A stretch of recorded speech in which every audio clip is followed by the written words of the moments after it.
Assalamualaikum warahmatullahi wabarakatuh. Bismillahirrahmanirrahim. Alhamdulillahirrabbilalamin. Wabihi nasta'inu ala umuri dunya waddin.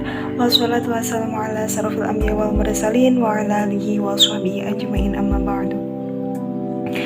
Langsung saja, kami dari kelompok 8 yang beranggotakan 3 orang, yaitu saya sendiri, Zahratul Munawwaroh sebagai pemateri 1, lalu yang kedua ada Khairul Amanatin Nisa sebagai pemateri kedua, dan yang ketiga itu ada Agus Zakaria sebagai pemateri ketiga. Yang insya Allah beberapa menit ke depan kami akan membahas materi tentang Sistematika Penelitian Tindakan Kelas atau PTK pada bab 1. Oke, selanjutnya materi yang pertama yaitu tentang pengertian sistematika penelitian tindakan kelas yang insya Allah akan disampaikan oleh saya sendiri.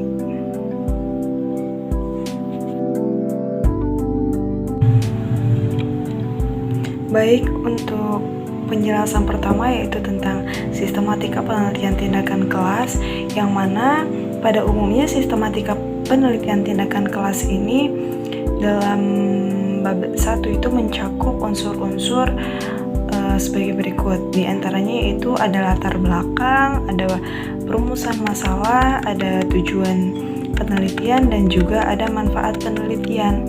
Nah, sebelum ke poin-poin unsur tersebut, kita akan memahami dulu apa sih sistematika penelitian tindakan kelas tersebut.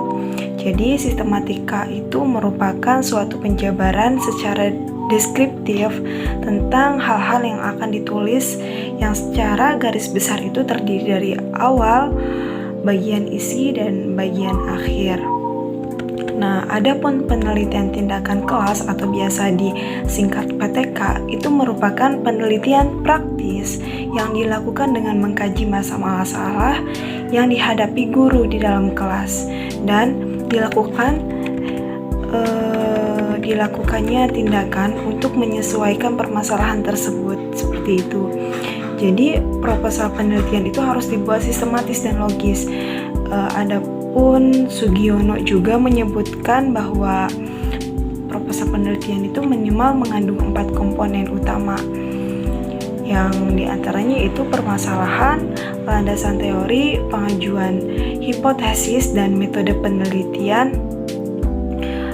Selain itu juga ada organisasi dan jadwal penelitian. Akan tetapi untuk organisasi dan jadwal penelitian ini menyesuaikan dengan kebutuhan kita. Jadi apabila diperlukan maka ditambahkan, apabila tidak diperlukan tidak perlu dimasukkan ke dalam poin-poin penelitian PTK ini gitu. Bismillahirrahmanirrahim. Saya Khairul Amanatin Nisa. Di sini saya sebagai pemateri kedua yang akan menjelaskan tentang latar belakang dan rumusan masalah. Yang pertama, latar belakang masalah. Bagian ini dimulai dengan mendeskripsikan masalah penelitian secara jelas dengan dukungan data faktual yang menunjukkan adanya masalah pada setting tertentu. Pentingnya masalah itu untuk dipecahkan. Uraikan bahwa masalah yang diteliti benar-benar nyata, berada dalam kewenangan guru, dan akibat yang ditimbulkan kalau masalah tidak dipecahkan. Tujuan utama PTK adalah untuk memecahkan permasalahan pembelajaran. Untuk itu, dalam uraian latar belakang masalah yang harus dipaparkan adalah yang pertama itu, masalah yang diteliti adalah benar-benar pembelajaran yang ada di sekolah. Umumnya didapat dari pengamatan dan diagnosis yang dilakukan guru atau tenaga kependidikan lain di sekolah. Perlu dijelaskan pula proses atau kondisi yang terjadi.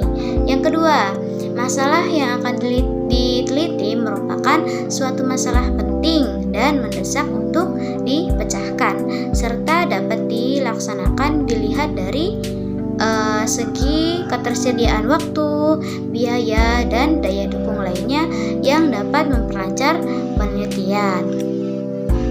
Yang terakhir, identifikasi masalah di atas menjelaskan hal-hal yang diduga menjadi akar penyebab dari masalah tersebut. Secara cermat dan sistematis, berikan alasan atau argumentasi bagaimana dapat menarik kesimpulan tentang akar masalah tersebut. Yang selanjutnya, perumusan masalah dan cara pemecahan masalah. Masalah dirumuskan dalam bentuk kalimat tanya sehingga akan terjadi setelah tindakan selesai dilakukan. Diupayakan rumusan masalah ini dapat terinci dalam proses situasi hasil yang diperoleh. Pada bagian ini umumnya terdiri atas jabaran tentang rumusan masalah, cara pemecahan masalah, tujuan serta manfaat atau kontribusi hasil penelitian. Yang pertama, rumusan masalah berisi rumusan masalah penelitian. Dalam perumusan masalah dapat dijelaskan definisi, asumsi, dan lingkup yang menjadi batasan PTK. Rumusan masalah sebaiknya menggunakan kalimat tanya dengan alternatif tindakan yang akan dilakukan dan hasil positif yang antisipasi dengan cara mengajukan indikator keberhasilan tindakan, cara mengukur, serta cara mengevaluasinya. Yang kedua, pemecahan masalah merupakan uraian alternatif tindakan yang akan dilakukan untuk memecahkan masalah. Pendekatan dan konsep yang digunakan untuk menjawab masalah yang diteliti disesuaikan dengan kaidah PTK. Cara pemecahan masalah ditentukan atas dasar akar penyebab permasalahan dalam bentuk tindakan yang jelas dan terarah. Alternatif pemecahan hendaknya mempunyai landasan konseptual yang mantap yang bertolak dari hasil analisis masalah. Di samping itu harus terbayangkan manfaat hasil pemecahan masalah dalam pembenahan atau peningkatan implementasi program pembelajaran. Juga dicermati artikulasi kemanfaatan PTK berada dari kemanfaatan penelitian formal. Sekian dari saya, selanjutnya pemateri ketiga. Oke, selanjutnya yaitu ada tujuan dan manfaat penelitian tindakan kelas atau PTK ya. Yang pertama ada tujuan penelitian tindakan kelas. Nah, tujuan penelitian tindakan kelas adalah untuk meningkatkan dan memperbaiki praktik pembelajaran yang dilakukan oleh seorang guru.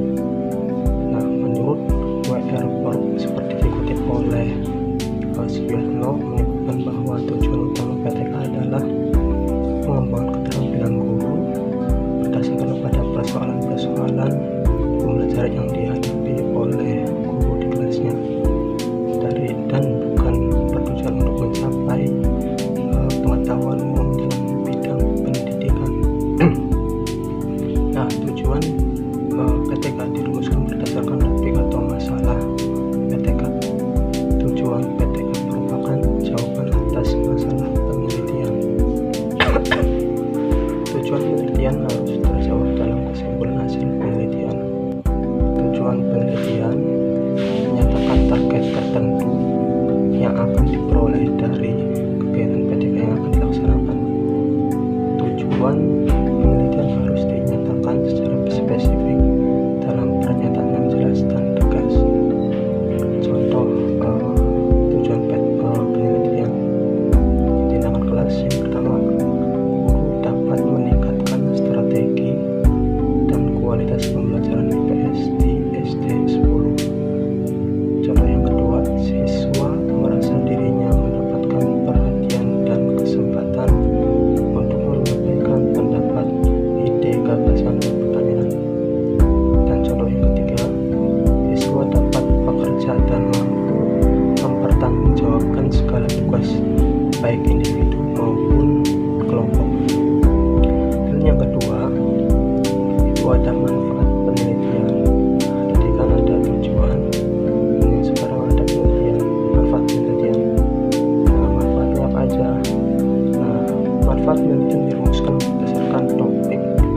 atau masalah serta menguraikan dampak dari tercapainya tujuan PTK.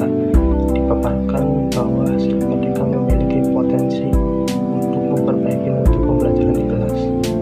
Dengan demikian, tampak manfaatnya bagi siswa, guru, dan pihak-pihak yang terkait dengan PTK.